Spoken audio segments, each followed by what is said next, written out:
Fire Emblem Myrmidons, aka Myrm Emblem, is a ROM hack where every single member of the cast is a Myrmidon. Specifically, a Myrmidon from a mainline Fire Emblem game, as well as Tearing Saga and Berwick Saga. At its core, the idea is definitely a bit of a joke or shitpost, but it's not low effort in any way. There was a ton of craft put into designing this campaign, and I think the place where that's most obvious is by looking at the roster design.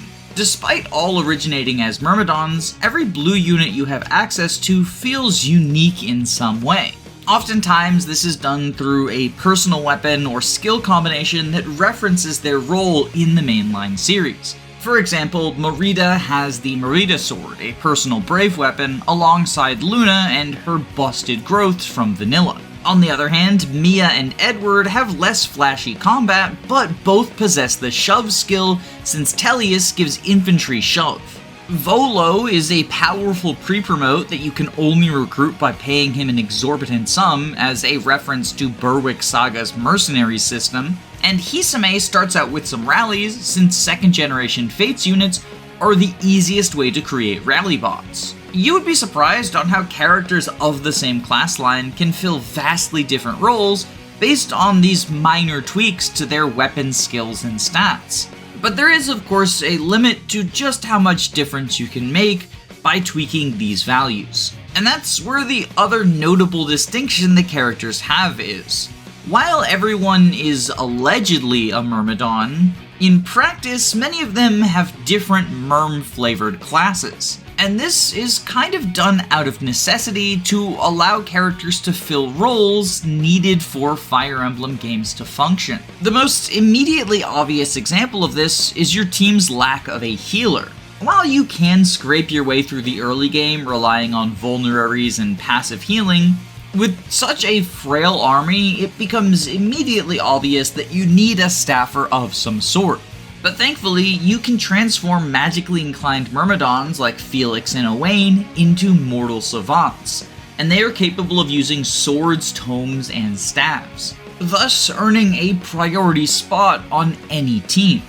The Hero and Master of Arms classes likewise provide extra weapon types, and Lyn, one of the game's two lords, will gain bows much like she does in the Blazing Sword. Don't get me wrong, as you can expect from a game like this, your team will specialize in swords above all else, but you do have options to round out your attacking abilities. And among those options are going to be a variety of S-rank weapons from throughout the franchise, specifically the S-rank swords.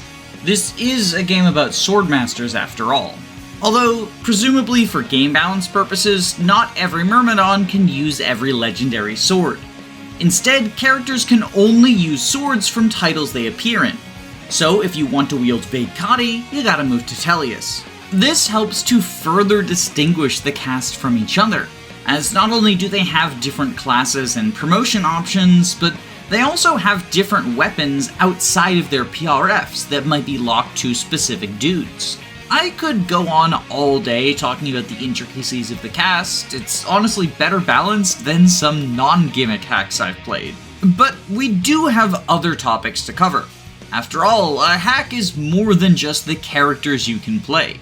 Arguably more important is map design, and Myrm Emblem succeeds in this arena as well. Chapters place a significant focus on your offensive prowess, which makes sense because Myrmidons are typically not known for their good defenses. As such, you are encouraged to play aggressively, either thanks to dangerous enemy formations or sometimes very real timers. I'm already a fan of the hyper player phase focused hack, so I'm biased in that regard, but I think this is supremely flavorful for a hack full of Myrmidons, a class that is known for being offensive instead of defensive. You do get some options for bulk, the Aegis Shield in particular comes to mind, but in general you'll have a much easier time if you just go aggressive. And the fast pace of this game applies to more than just map design. The story itself is incredibly sparse, and most cutscenes last 3 or 4 lines of dialogue, if there even are cutscenes, as many maps just lack them altogether. I feel like calling this a joke story would almost be an understatement, as there's almost no plot to speak of, although that is kind of the point.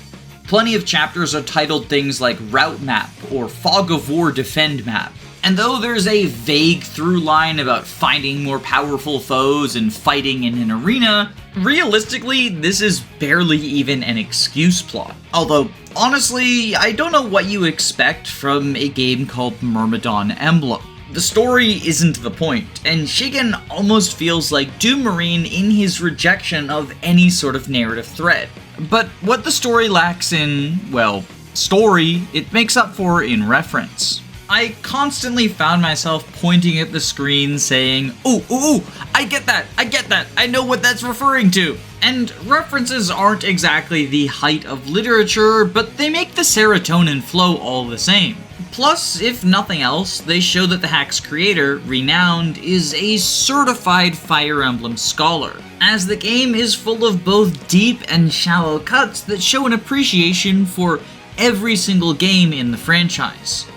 Well, with one exception.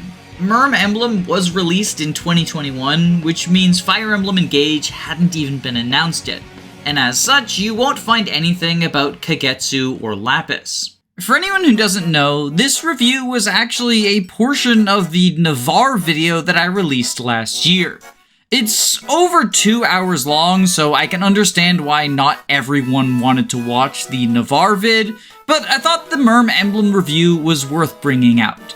Anyway, it's time to say thanks to my patrons. So thank you Femto Illness, Wannabe Cinnabon, Punk Tattoo Guy, Key the Iron Idol, Calamity Callie, Jackson McMahon, Saren Gurlixy, Rezi, Dino Anna, Alice, Andu, Ria, Gameboo, Karosa, Fyrant, Your Doctor, Frozen Helm, KH, Girl Boss, Lizard Bongwater, Christopher Bueno, Marin McLean, Jaden, Dylan Solis, Some Trades, Guiji555, Smods Ruby, Zycrom, Robin D, Alenby, They Thom, Clan, Pillow Willow, Gabe the Green, Logs, Glup Shitto, Erica Ford, Perg Knight, YLO1, George Grenville, 7pm, Jamie Collins, Arvis, Crispy Matthews, Flo Hay, Amy Hazel, Hungry Hearts, Hound Dogs, Burnt to Cinders, Lovis Roman, Shinthia, Faulty Videos, Kyle Madison, Derek Williams, Anna Cabana, The Daily Fugle, Faye, Magic Bite, Thoughtful Insanity, Robin Goodfeller, JT Spritter, Laura Hunter, Ziggy WSB, Die Psych, Chris, Root Beer Pants, Queen Elizam, Control Daegis, Roman Kormancic, Nick Knack, Hammersmack, Carrier Has Left, Angel Napcaceres, Zanwiff, Not Gino, Flynn Gone, Edward C, Cyrockin, Cabbage, Caius Cole, Bree, Punchfighter Champion, Eggman, Maxine the Vampire Queen, Sardonic Muse, Wesley Toma, Name Number 5, Sensitive Luigi, Rage, and especially my Jagans, Hime Rowan, Alexander Roper, Dragonback Lancer, Siggy, Autumn, and Squid Stats. You make videos like this possible. Now, if you'll excuse me, I have to go work on a Final Fantasy V video that is going to put Navarre's length to shame. Toodles!